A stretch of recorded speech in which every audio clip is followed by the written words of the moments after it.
Olá, a paz do Senhor, eu sou a tia Polly do canal da Turma da Tia Polly e hoje eu estou aqui para a pré-aula da classe dos juniores. Se você é professora dessa classe, seja muito bem-vinda ao nosso canal. Se ainda não é inscrita, não deixe para depois, clica agora no inscrever-se e venha fazer parte da nossa turma também.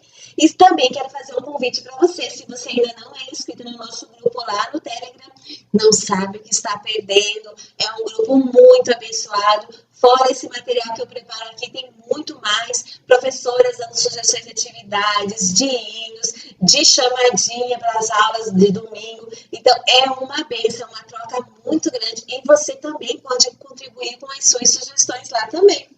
E eu trago para vocês, na aula 3 de hoje, o profeta da restauração de Israel. A sugestão de hino que eu trago é a Ruth da Irane, Usa-me. É aquele hino bem conhecido, não fala especificamente do profeta. Tem a ver com o contexto ali, certo? E se você tiver algum hino que fale sobre o profeta Ezequiel, por favor, deixa aqui no comentário ou comenta conosco lá no grupo do Telegram também. Continuando lá, para memorizar o versículo hoje é compridinho, né? Mas eu acho que eles vão conseguir. Olha a sugestão que eu trouxe para vocês. O versículo fala assim: então Jesus afirmou, eu sou a ressurreição e a vida. Quem crê em mim, ainda que morra, viverá. Se você tiver o boneco articulado, fica legal você vestir, né, o aventalzinho com Jesus articulado ali e fazer as plaquinhas para ele segurar. Senão, você pode, né, fazer aquela maneira que a gente sempre faz, né? Divide ali o versículo em partes, deixar eles organizarem, colocar em ordem o versículo. Eles depois vão recitando, pode ser individual, pode ser em duplas, em grupo, vai, né, dar parabéns para o grupo que terminar primeiro. Enfim, use a sua criatividade. E também dá para você fazer o gesto, né? É bem bacana, tem várias possibilidades aí para vocês. O profeta da restauração de Israel. O que ressaltar na nossa história? Ezequiel significa Deus fortalece. O Ezequiel era filho de sacerdote e possivelmente seria o próximo sacerdote que iria interceder pelo povo, oferecer sacrifícios a Deus, servir no templo conforme o costume. E talvez estivesse ansioso para esse grande dia. O que eu quero dizer para vocês? O Ezequiel, ele era filho de um sacerdote, via o pai dele trabalhando e ele sabia que ele seria o próximo, então tudo era voltado para isso. Os sacerdotes, eles começavam a servir como sacerdote apenas aos 30 anos.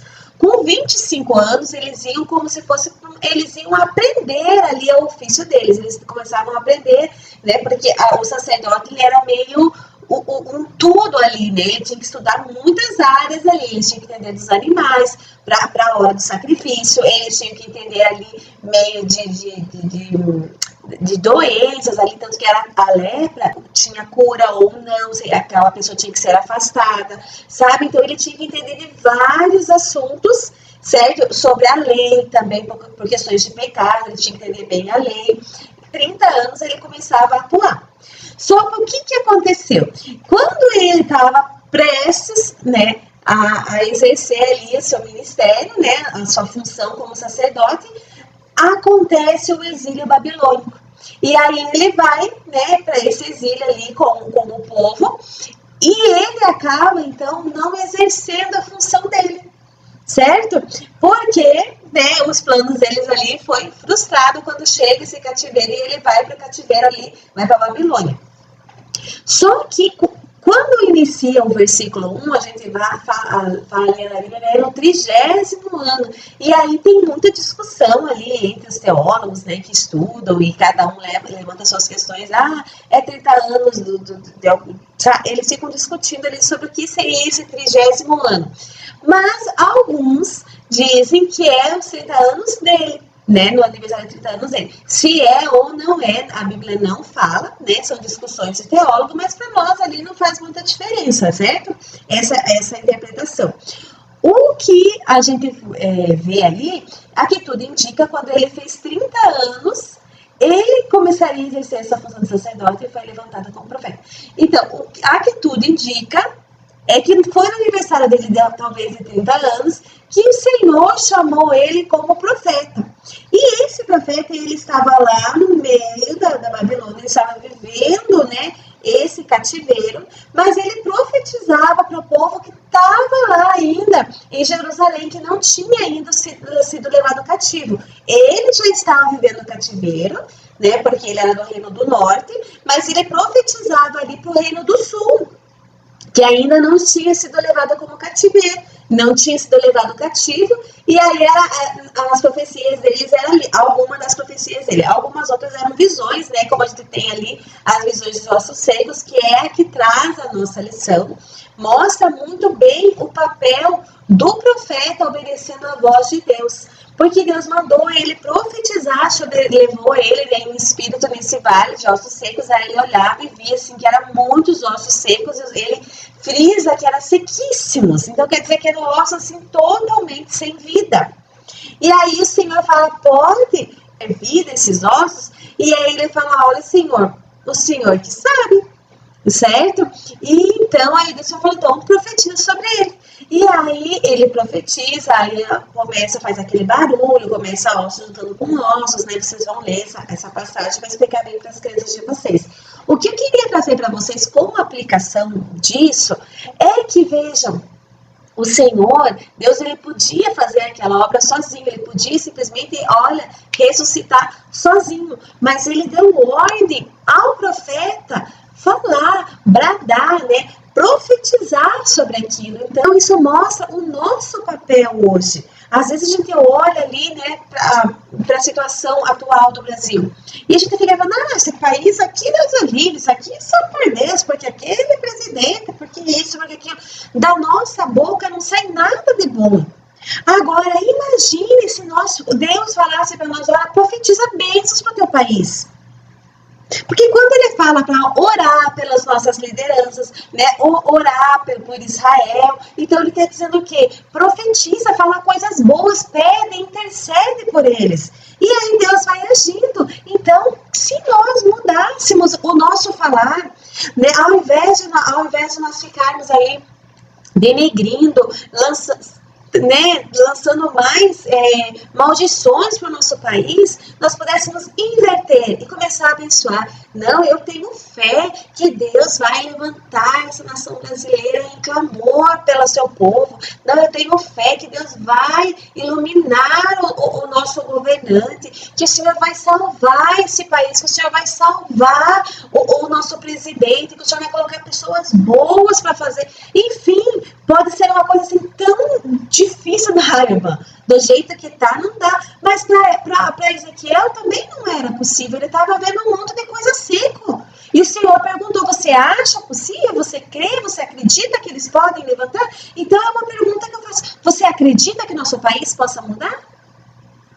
E aí que nós possamos responder como o Ezequiel respondeu. Senhor, tu sabes. E realmente, se Deus quiser fazer algo pela nossa nação, Ele pode fazer, Ele tem todo o poder. Então, cabe a nós profetizarmos bênçãos para a nossa nação, usar a nossa boca para abençoar a nossa nação, as nossas autoridades, a nossa liderança. E eu trouxe de uma forma bem grande, mas aplique isso na tua igreja, aplique isso na tua família, no teu trabalho, profetize bênçãos. Fale bênçãos, abençoe o lugar que você está. Não, eu tenho fé, eu vou pedir a Deus, Senhor, abençoa o meu local de trabalho, abençoa o meu chefe, me abençoa para eu ser essa profissional que esperam de mim. Enfim, bênção, abençoe seu filho, abençoe seu esposo. Não, Senhor, abençoe meu filho, que ele seja um obreiro da tua casa, que seja uma pessoa dedicada, que ele tenha vontade de me ajudar. Vai profetizando que ele seja um filho abençoado, um filho obediente. Profetize, ore, proclame.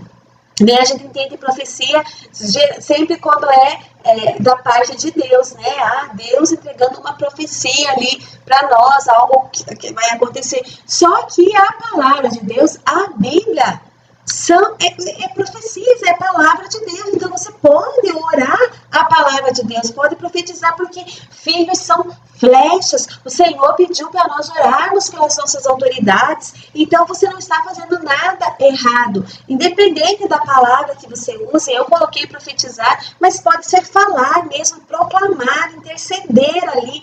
Seria, né, caberia nesse contexto nosso. Então é isso que eu chamo a atenção, e é legal você ensinar isso para os seus alunos também, porque eles reclamam muito da escola, eles reclamam da professora, reclamam da matéria, reclamam, sabe, dos colegas.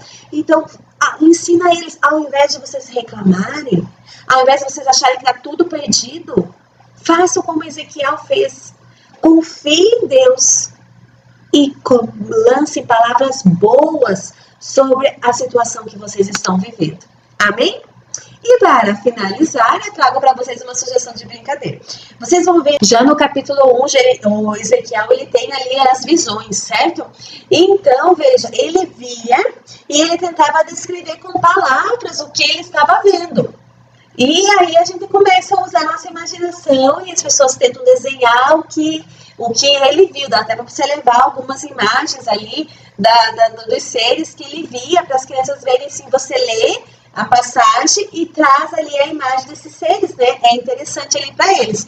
E aí vocês vão sugerir para eles essa mesma brincadeira. Você vai dar um objeto ali, essa imagem de objeto para eles, para o aluno. Cada aluno vai receber um. Aí você vai chamando um de cada vez. Aí o colega vai chegar lá e vai dizer assim, vai olhar a imagem e ele vai dizendo, olha, o que eu vi, para tentar descrever o secador. Então não é muito fácil, né? É um desafio para eles. Aí eles vão tentar descrever o que eles estão vendo e os colegas vão tentar desenhar o que eles estão vendo, certo? Então ele descreve em palavras e os colegas vão tentando desenhar. E aí vai ganhar aquele que acertar o nome do objeto, do animal, ou ali que a gente está trabalhando, ou o desenho fica mais próximo do que é o real, certo? Então, esse é um desafio, porque veja, como foi difícil para Ezequiel tentar descrever o que ele estava vendo. E aí a gente tentou desenhar mais ou menos com a descrição dele, certo? Então são essas minhas sugestões para a aula de hoje. Que Deus abençoe a aula de vocês e até semana que vem. Tchau, tchau para todas vocês. Não esqueçam, se você gostou das dicas, de clicar no gostei. Um beijinho e até a próxima aula.